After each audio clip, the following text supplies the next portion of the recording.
하루 동안 쏟아지는 소식 중 중요한 내용만 선별해 방송하는 나라의 TV, 어려운 환경에 처한 나라의 TV 운영을 위해 구독료 후원자가 되어주시길 부탁드리며 방송 시작하겠습니다.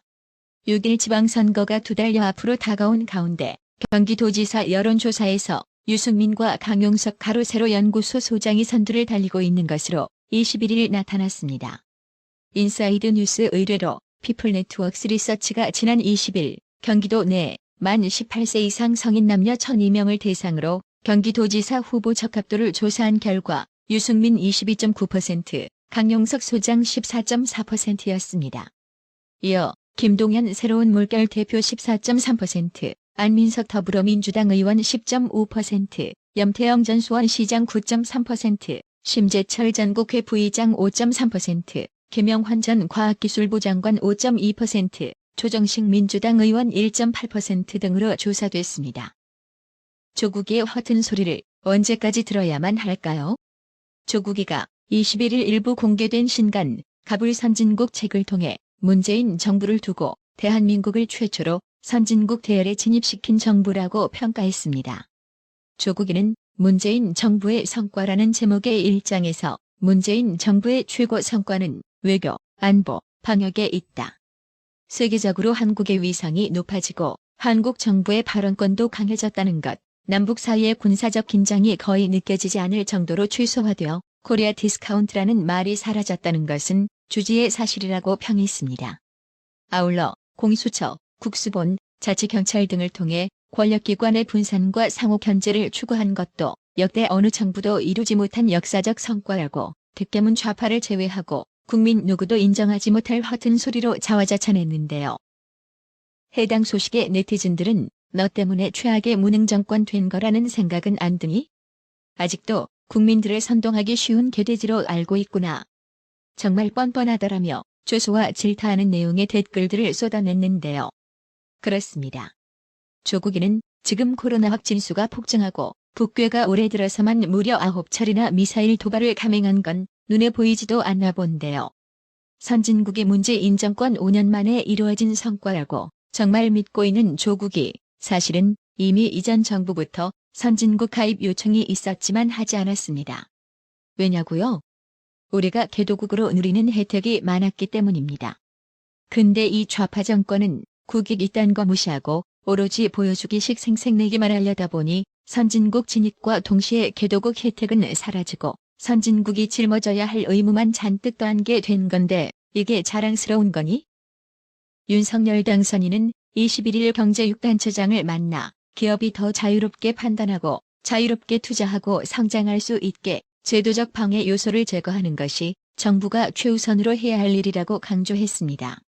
윤석열 당선인은 한국 경제의 패러다임을 정부 주도에서 민간 주도로 바꾸겠다며 그 과정에서 기업의 의견을 허심탄회하게 듣기 위해 기업인들과의 한 라인을 열겠다고 약속했습니다. 윤석열 당선인은 이날 서울 통이동 대통령직 인수위원회 사무실 4층에서 대한상공회의소 최태원 회장, 전국경제인연합회 허장수 회장, 중소기업중앙회 김기문 회장, 한국경영자총협회 손경식 회장, 한국무역협회 구자열 회장, 한국중견기업연합회 최진식 회장과 2시간 30분 동안 도시락으로 점심 식사를 함께하며 의견을 나눴습니다. 대통령으로 당선된 지 12일 만입니다. 이날 참석자들에 따르면 윤석열 당선인은 나는 간섭하지 않는다. 간섭 안 하는 게 기업들을 도와주는 것 아니냐며 공정한 룰 속에서 경쟁할 수 있도록 만들겠다.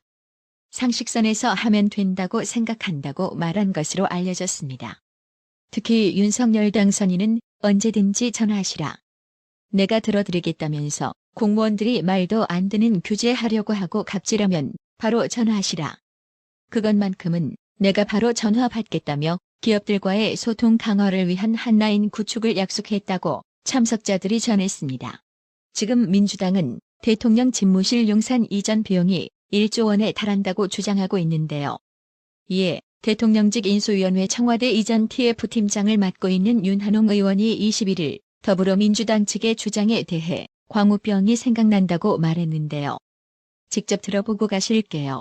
민주당은 1조를 좋아하지 않습니까? 1조 그러면 대장동이 바로 생각나죠. 1조가 들 이유가 어디 있습니까? 500억도 안 드는 이전 사업을 1조를 든다고 하는 게 광우병 생각이 나기도 하고 왜 이러는지 모르겠어요. 잠시만요. 이제는 이런 짓 안 했으면 좋겠습니다. 5천억이 들 이유가 없잖아요. 5천억 주시면 500억 범인에서 쓰고 4,500억 돌려드리겠습니다. 한편 청와대 대통령 집무실 이전을 반대하는 좌파 목소리에 대한 패러디물도 등장했는데요. 그쪽이 반대하면 성공합니다라는 제목의 패러디물은 경부고속도로, 현대중공업, 청계천 복원사업, 버스중앙차로제, DDP와 원전사업 등을 좌파들의 반대에도 불구하고 추진한 사업을 근거로 들며 이번 청와대 이전도 성공할 거라고 장담했습니다. 맞는 말이니 좌파도 이에 반박은 못할 것 같습니다. 오죽했음 좌파 성향의 경향신문마저 청와대 용산 이전 반대 목소리를 뒤싸는 기사를 게재했을까 싶은데요.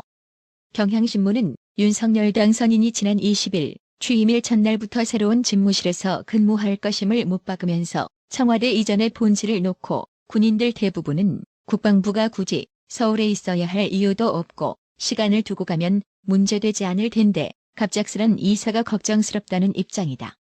반면 민간 공무원들은 격렬하게 반발하고 있다라며 현역 군인들과 공무원들의 반응이 갈리고 있다고 소개했습니다. 특히 국방부가 나중에 6해공삼군 본부가 있는 지방 계룡대로 갈지도 모른다는 데 대해서는 거의 공포감 수준이다.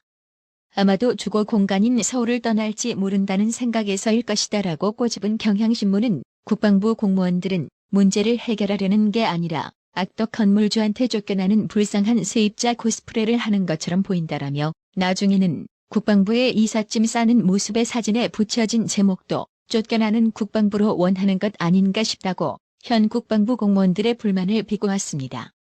그러면서 국방부 공무원들이 청와대 이전에 대해 보이는 태도는 안보를 걱정해서라기보다는 자신들의 근무 여건을 걱정하는 데 방점이 찍힌 게 아닌가 싶다고도 했습니다. 또 경향신문은 청와대 이전과 국방부 이사를 놓고 예산과 시설 이전 등과 관련해 국방부 관계자를 인용한 과장 왜곡 기사도 여기저기서 나오고 있다고 지적했습니다. 합동참모본부가 남태령으로 이전한 후 청사를 새로 신축해야 하고 이 경우 1,000억 원이 넘는 전자기파 EMP 방호 시설을 추가로 건설해야 한다는 주장이 대표적이라고 소개했습니다.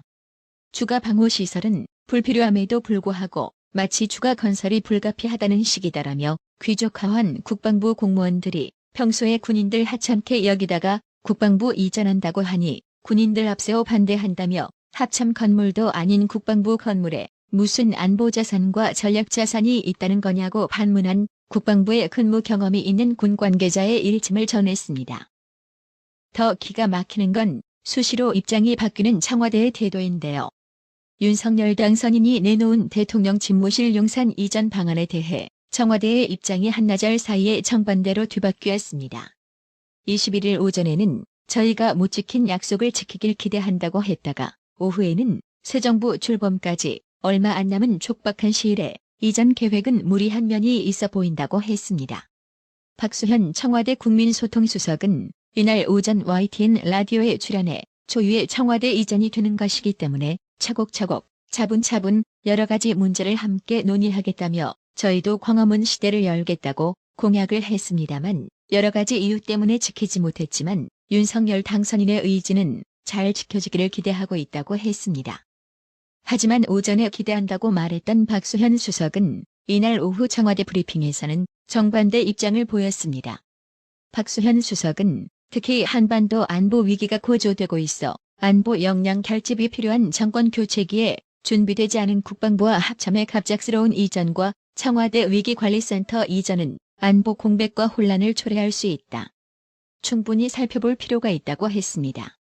박수현 수석의 브리핑은 문재인이 주재한 국가안전보장회의 NSC 확대 관계장관회의 이후 진행됐습니다. 해당 소식에 네티즌들은 그동안 김정은의 대변인 역할만 해온 주제에 국가안보를 핑계로 묵리를 부리다니 기가 찰 일이다라고 탄식하며 국가안전보장회의 열어서 기껏 한 일이 새로운 정권에 비협조하자고 쯔쯔쯔 한심한 문재인 정부라고 힐난했는데요. 그렇습니다. 아니 북한이 미사일 도발할 때마다 NSC 소집은 하면서도 제대로 참석도 하지 않은 게 문재인인데 문재인이 언제부터 대한민국 안보를 걱정했다고 안보상 이유로 청와대 대통령 집무실 이전을 반대한다고 하나요? 불과 얼마 전까지만 해도 북한 미사일 도발에도 불구하고 김정숙이랑 손잡고 외유 떠난 문재인 아니었던가요? 이에 대해 윤석열 당선인 측 김은혜 대변인은 21일 청와대 집무실 이전과 관련해 현 시점에서 무리라는 의견을 표명한 청와대를 향해 안타깝습니다. 윤석열 대통령 당선인은 어제 대통령실 용산 이전에 대해서 국민께 정중하고 소상하게 말씀드렸습니다. 그러나 문재인 대통령이 가장 대표적인 정권 인수인계 업무의 필수 사항에 대해서 협조를 거부하신다면 강제할 방법이 없습니다. 윤 당선인은 통이동에서 정부 출범 직후부터 바로 조치할 시급한 민생 문제와 국정 과제를 처리해 나갈 것입니다. 그리고 5월 10일 0시부로 윤석열 당선인은 청와대 완전 개방 약속을 반드시 이행하겠습니다. 한편 청와대 대통령 집무실 이전 문제를 두고 청와대 반대 입장 표명에 문재인과 윤석열 당선인 사이 회동에도 먹구름이 다시 드리워졌다고 하는데요. 지난 16일 회동을 4시간 앞두고 불발됐던 두 사람의 만남을 재추진하기 위해 21일 이철희 청와대 정무수석과 장제원 당선인 비서실장 간의 한라인이 재가동됐지만 2시간여 만에 빈손으로 헤어졌다고 합니다. 중앙일보에 따르면 이철희 수석과 장제원 실장은 오후 2시 서울 모처에서 만나 2시간가량 회동 관련 세부 사항을 논의했습니다. 그런데 이때부터 기류가 달라지기 시작했다고 합니다. 양측 관계자들 전언에 따르면 이철희 수석이 문재인이 대통령실 이전에 부정적이다. 회동 자리에서 반대 입장을 밝힐 수 있다고 하자 장제원 실장이 그럴 거면 회동을 왜 하느냐. 이전 반대 입장을 제거해달라고 반발했다는 것입니다. 결국 두 사람이 헤어진 직후인 오후 4시 반쯤 박수현 수석은 집무실 이전 계획은 무리라는 청와대 입장을 발표했습니다. 박수현 수석은 국가안전보장회의 NSC 확대 관계 장관회의 결과를 발표하며 예비비의 국무회의 상정도 어려운 것으로 본다고 말했습니다. 윤석열 당선인 측은 22일로 예정된 국무회의에서 예비비 493억의 지출 승인이 완료되는 대로 국방부 이전 작업을 시작할 방침이었습니다. 그러면서 한 라인 간의 실무 협상도 추후 회동 시기조차 정하지 못한 채 별 소득 없이 이날 관련 논의를 종결했습니다. 정치권에선 문재인과 윤석열 당선인의 회동이 더 미뤄질 거란 전망이 우세합니다. 윤석열 당선인 측 핵심 관계자는 인수위 내부에선 22일에서 23일쯤 문재인과 윤석열 당선인이 회동할 것이라 보고 준비를 해왔다며 이런 식이면 앞으로도 만날 일은 없을 것이라고 말했습니다. 조용히 얌전하게 물러날 생각 전혀 없는 문재인의 임기는 이제 고작 50일 정도 남았지요. 남은 임기 50일 동안 내내 이 지랄할 건가요? 묻지 않을 수 없습니다. 나라의 TV는 구독료 후원으로만 운영 유지되고 있으니 구독자님들의 따뜻한 정성이 필요합니다. 항상 뉴스 전달 방식에 노력하는 나라의 TV가 되겠습니다. 구독 그리고 알람 설정, 뉴스 영상 내용이 좋았다면 좋아요를 클릭해주세요.